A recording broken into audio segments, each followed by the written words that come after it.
Hey guys, I think it's about time I do another vlog on this channel. I know it's been a little while since I last did one of these. So here's another one. And this one's going to be kind of a compilation of different projects that I'm going to work on, mostly related to fans, but we'll see what else I do, and I'll kind of compile it into this vlog. So the first one here is a little display system that I've been experimenting with for ceiling fans. And recently I've been considering different ways that I could simultaneously display and store ceiling fan motors. And here's actually the first one that I tried, and I'm very pleased with how it turned out. And I'm planning to just expand this and kind of dedicate this spot to ceiling fan display eventually, but this is kind of a work in progress still. So essentially what I've got here is this bracket that was originally meant for light fixtures. And I've bolted the ceiling fan bracket directly to it. That's just an 832 machine screw backed with a nut, a couple washers. Just put the fan on there and it's holding the fan just fine. And I think this is a pretty efficient way of storing fan motors. Maybe not the most efficient, I haven't really explored all of the options, but this seems pretty good. It looks good because the fans are all hanging in their usual upright position. So visually that looks really nice, but it's also fairly space efficient. I think this shelf at least could fit quite a few fans here as long as they're down rod mounted. I think hugger fans might be a bit tricky, but I'm usually not a huge fan of hugger fans, so anyways, that will all kind of play out as I collect more ceiling fans, but so far I'm pretty happy with how this turned out. This shelf is very strong. Each layer can hold about 800 pounds. So pretty much any ceiling fan that I throw at it, including, antiques, cast iron fans, it should be able to hold in no problem. So yeah, that is the first little project that I wanted to include in this vlog. So that's going to be it for this clip, and I'll catch you guys up with something else.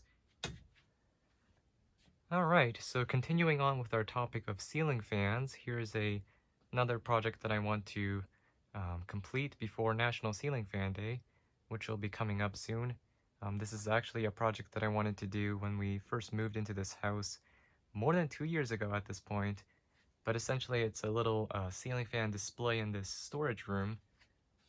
We've got some decent ceiling space here, and I'm going to start with one, but I may expand to a second fan somewhere over here in the future.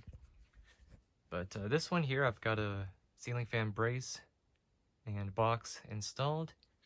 Got a cord running all the way there, down there. I've got a cord that just plugs into an outlet inside of there. So my goal here is to have a kind of a test site where I can quickly mount and dismount ceiling fans for mainly for testing purposes, but also as a way to display fans in scenarios where I don't really want to put them in storage, but at the same time I don't want to put them in somewhere nice like, say, the basement bedroom. So this would be a good spot. Maybe two if I do end up putting a second box there, but in this vlog what I want to do is complete this site, maybe hang up a fan, and also what I want to do is also build a plug-in control box. So I can have a little junction box where I could put ceiling fan switches and also have this plug be able to connect to that. So it's almost like an inline plug for ceiling fan switches. So that's the goal with this project. I'm going to make one of those and hopefully complete this one. And I'll catch you guys up in just a bit. Alright, so here's the setup that I want to build. I've got a little wall junction box there and a 9-foot extension cord. So I'm going to basically cut the live side and use that as taps so I can hook up the ceiling fan switches to it. So most ceiling fan switches basically that are non-electronic, so solid state, aka variable speed controls, or capacitor-based controls, they just have 2 wires that will tap into the live side plus ground. So that should be a very simple control. So we'll have an inline pluggable ceiling fan control system. So I'll go ahead and build it, maybe do a time lapse while I'm doing that, and I'll record another clip once it's complete.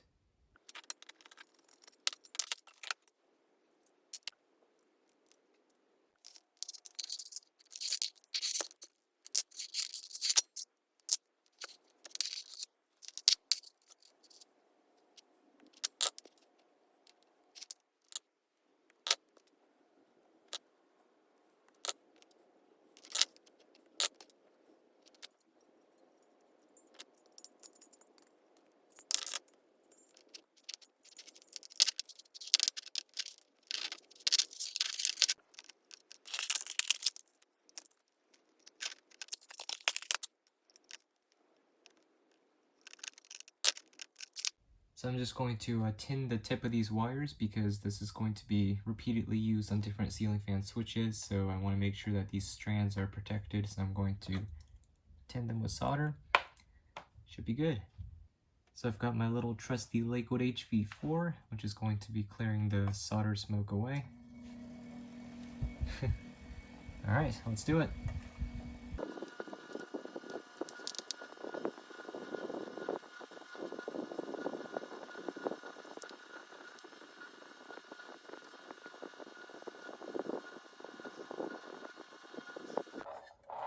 Alright, so here's the result of the tinned wires. It looks pretty good. Now normally when I solder, I use rosin flux paste, which is this little substance that helps the solder flow better when you apply it on the wires, but in this case this was a little different because it's not really a solder joint, it's not a connection, but rather I just wanted to coat the outside to protect it. And applying the flux paste here, it would help the solder flow a little too well in this case, and the solder would actually flow down the wire, making it really stiff here, and that's not what I wanted. I just wanted to coat the wires, so that's looking good. I think this is ready to be tested, so I'm going to connect a ceiling fan control here. We'll install a fan in the storage room. We'll see how it works. So here's our finished contraption. I've got the wires tucked in there. Here's the plug, or the receptacle for the fan to plug in here, and the other end would of course just plug into the wall. So for testing, I've got this Can-Arm MC3 variable speed control. I actually bought a whole bunch of these on clearance for a really good price, so this is just one of them, but I'll go ahead and test this out. This comes in a little box. Got the knob there. It's got the faceplate as well, but I don't think that's really necessary to apply on this testing box. So what this just needs is a connection here. These would connect like this or either way. It doesn't really matter. Knob would go on here, just bolt it down here, and it should be good to go.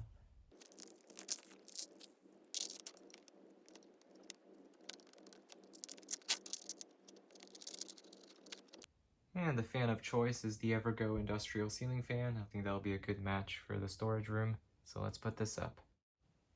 Alright, so after some time, the fan is now up. This is the Evergo 36-inch industrial. And I think it looks pretty good in here. It's a fitting place for an industrial fan.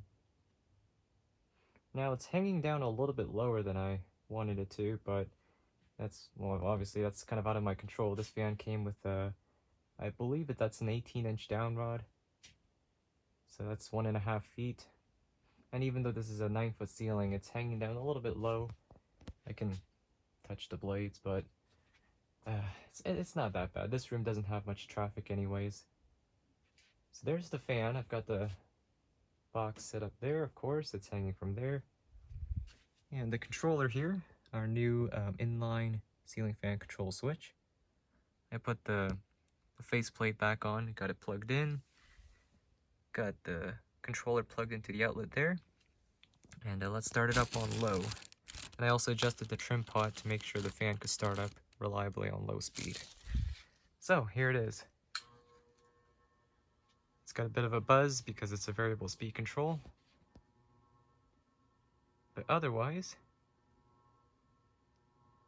it's working perfectly. Next time what I might do is try out a capacitor control, because that will get rid of that buzz.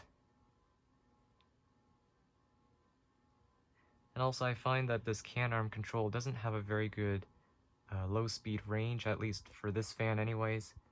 This is as low as it can go without it stalling out, and it's pretty quick, as you can see.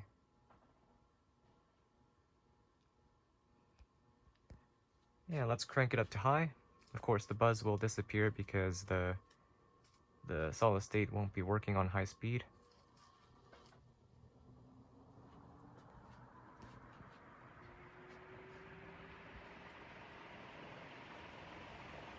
Nice and quiet.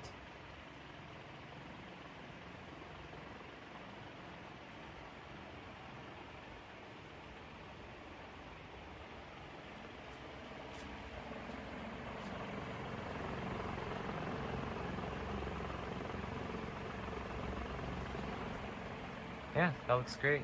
So this will do the job. I'm not sure if this fan will stay here for a long time. I feel like I might end up switching it out for something else, but I may end up putting a second box somewhere over here. So maybe this fan will move to that new spot. But alright, second project complete for this vlog. This will be great for National Ceiling Fan Day. This fan will probably stay here for National Ceiling Fan Day. Alright, cool. So I'll see you guys in the next project. Alright guys, I'm back today with another clip for the vlog, and today is the 1st of October. And as you can see, I am decorating for the spooky season. So this is the lights that I got last year. Cleaned them up, and they're ready to be hung. So here's a peek of the current progress that I've made. I'm going to switch these on. So I hung this skeleton string light. I didn't have these on last year because when I got these were very smelly, they were nasty. They actually had quite a bit of cigarette residue all over them, so I had to take some time to clean them up, but these are now ready to go. That looks really good. This one's connected to the Adirondack, and they are getting power from that extension cord. And I've got a remote here, so it makes it easy to power them on and off. Yeah, that looks good. That's a good start. Might need to work on that side to see how I can balance the lights better, but there's a start.